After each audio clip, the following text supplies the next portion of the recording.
Hola.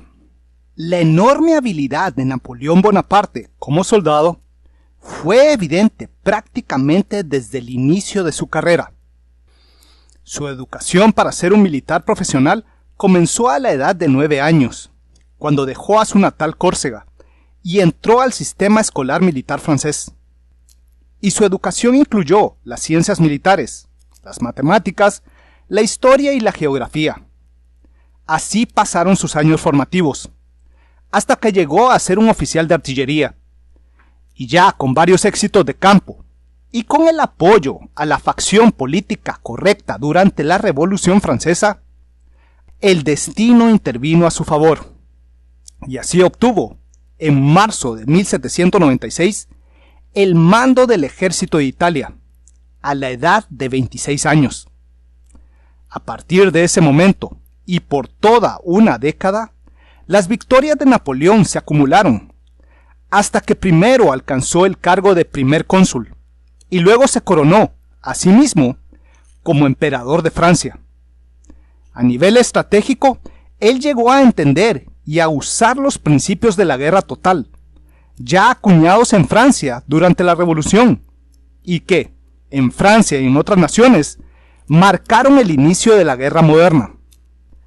Pero también seamos claros, a nivel táctico, a principios del siglo XIX, todos los ejércitos tenían el mismo equipo: bayonetas, espadas, mosquetes, piezas de artillería.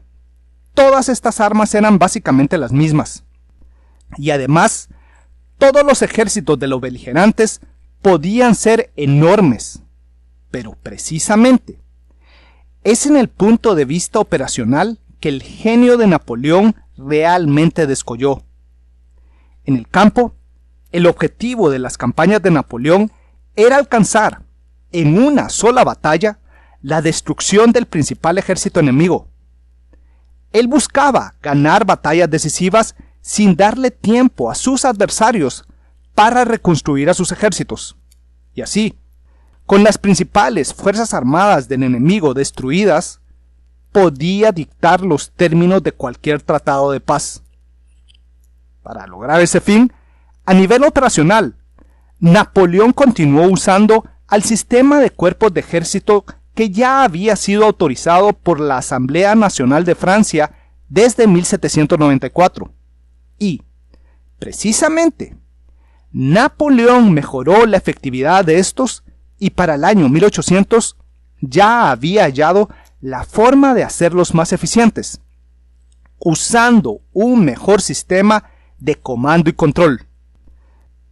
Siguiendo los lineamientos ya establecidos, un ejército de campo francés de 150.000 hombres era dividido en 8 cuerpos de ejército, y cada cuerpo de ejército podía tener 2 o más divisiones de infantería, con 28.000 infantes, una brigada o una división de caballería ligera, hasta 1.400 jinetes, y varias baterías de artillería, destacamentos de ingenieros, otras tropas de apoyo y un estado mayor.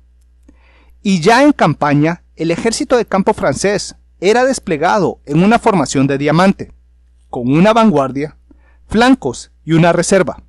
Y aquellos cuerpos de ejército se hallaban desplegados de tal forma que cada cuerpo no se hallaba a más de un día de marcha del cuerpo de ejército que le apoyara.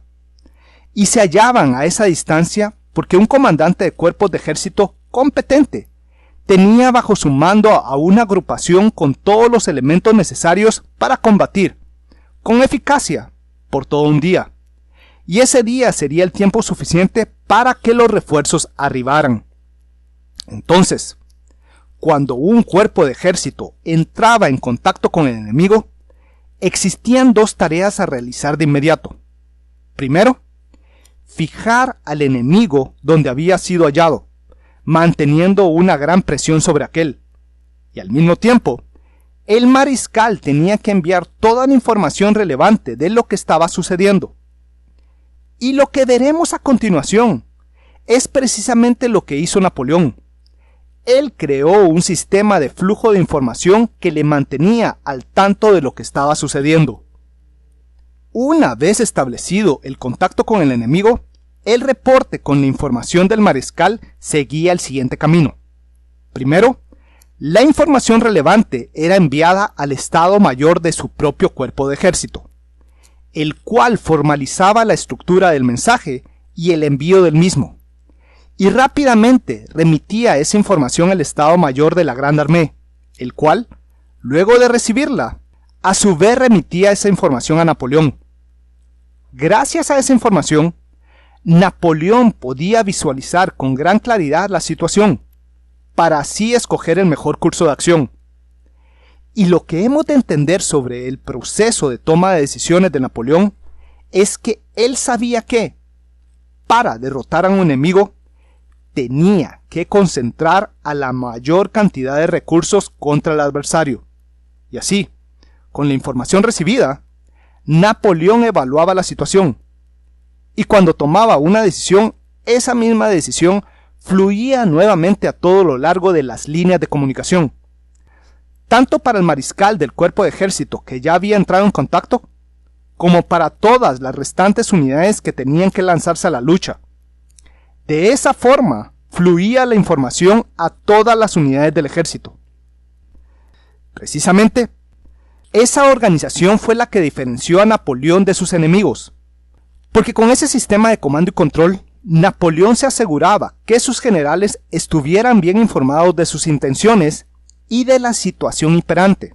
Al hacerlo, los comandantes franceses tenían una buena percepción situacional, teniendo estos una enorme ventaja al saber qué se esperaba de ellos, para que actuaran aprovechando las oportunidades y enfrentando las amenazas. Entonces, en el punto de contacto, el cuerpo de ejército que ya se hallaba luchando tenía que fijar al enemigo ante él, y ese cuerpo sería el eje de maniobra para el resto del ejército.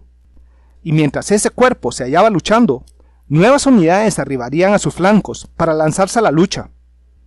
Y entonces Napoleón arribaría ya para tomar las riendas de la situación. Y para lograr la destrucción del enemigo, Napoleón tenía la opción de usar dos tipos de batallas: la batalla de maniobras y la batalla de desgaste. En una batalla de maniobras, parte de la fuerza de Napoleón mantenía la presión ante el frente enemigo, mientras otra parte caía sobre uno de los flancos, obligando al enemigo a reaccionar y a realizar maniobras en medio de la pelea. Y, precisamente, por lo general los mandos enemigos no podían maniobrar con seguridad y con suficiente velocidad. Entonces, la confusión atraparía al enemigo. Y, como Napoleón estaba allí, en ese punto donde la acción principal estaba aconteciendo, y porque él tenía un excelente ojo para observar y explotar cualquier debilidad, él lanzaba un ataque en el momento oportuno y lograba obtener grandes victorias a un costo mínimo, como sucedió en Austerlitz, en Jena y Eylau. Esos son 3 ejemplos de sus exitosas batallas de maniobras. Y precisamente, en la carrera de Napoleón, el 66% de sus batallas fueron batallas de maniobras. Por otra parte, tenemos a la batalla de desgaste, en la cual se concentraba un diluvio de fuego y de ataques de tropa sobre la línea enemiga, hasta que en aquella apareciera una debilidad, y contra esa debilidad serían lanzadas aún más masas de hombres para perforar la línea. Ese tipo de batalla traía consigo un enorme gasto de recursos, pero algunas veces era la única opción. Algunas de esas batallas fueron victorias, como Wagram en 1809. Otras solo fueron victorias marginales e increíblemente costosas, como Borodino en 1812. El link al video dedicado a esa batalla está arriba a la derecha. Mientras que varias de estas batallas fueron amargas derrotas, como la Rothier en 1814 y Waterloo en 1815. Bueno, hemos llegado al final de este video, y recordemos lo siguiente. Para Napoleón, la premisa era que su ejército de campo marchara dividido y luchara unido.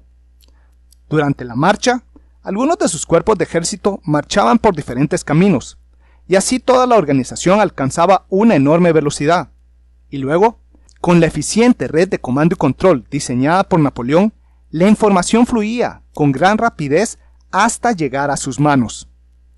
Y como Napoleón era, literalmente, el cerebro de toda la organización, con la información recibida, tomaba las decisiones necesarias para concentrar sus recursos contra el enemigo. Y ya en una batalla, con la experiencia acumulada, él podía tomar las decisiones correctas en el lugar y el momento justos. Y por lo general, alcanzaba una victoria. Pero también es de enorme relevancia señalar que la estructura de comando y control diseñada por Napoleón comenzó a desmoronarse con la gradual pérdida de sus mejores comandantes de cuerpos de ejército.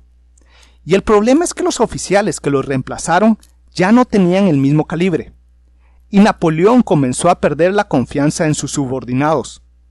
Y en lugar de confiar en las decisiones de sus subordinados a lo largo de la línea para poder concentrarse en la dirección de la batalla en el punto decisivo, Napoleón pasó a intentar controlar las acciones a todo lo largo del campo de batalla, lanzándose de un punto a otro para ver lo que estaba sucediendo. Y ese era un grave error, porque Napoleón simplemente no podía estar en todos los puntos al mismo tiempo. Él tenía que delegar. Y un claro ejemplo de esa forma errada de comandar a un ejército lo hallamos en la batalla de Leipzig de 1813. Y en el link de arriba a la derecha pueden ir a ver a ese video para ver lo que sucedió en esa batalla. Sencillamente, para los últimos momentos de su carrera militar, la organización creada por Napoleón no fue capaz de crear subordinados capaces. Entonces la organización ya no funcionaba con la misma eficiencia. Y la derrota final fue inevitable. Así de simple. Bueno, espero que este video les haya gustado. Y en el próximo veremos a la interesante guerra de Yom Kippur de 1973. Y nos centraremos en lo sucedido en el teatro de operaciones del Canal de Suez. Y cómo los israelíes lograron superar el enorme dilema del incremento de la letalidad de las armas antitanques soviéticas que estaban siendo eficazmente usadas por la tropa egipcia. Espero que este video les haya gustado. Y si les gustó, estoy más que seguro que les van a gustar el contenido y la narración de mis libros que tengo a la venta con la editorial Almuzara y con Amazon. Y también, si desean, pueden apoyarme por medio de mi cuenta de Patreon. Y siempre le agradezco mucho a mis Patreons por su apoyo. Atentamente, Víctor Aguilar Chan.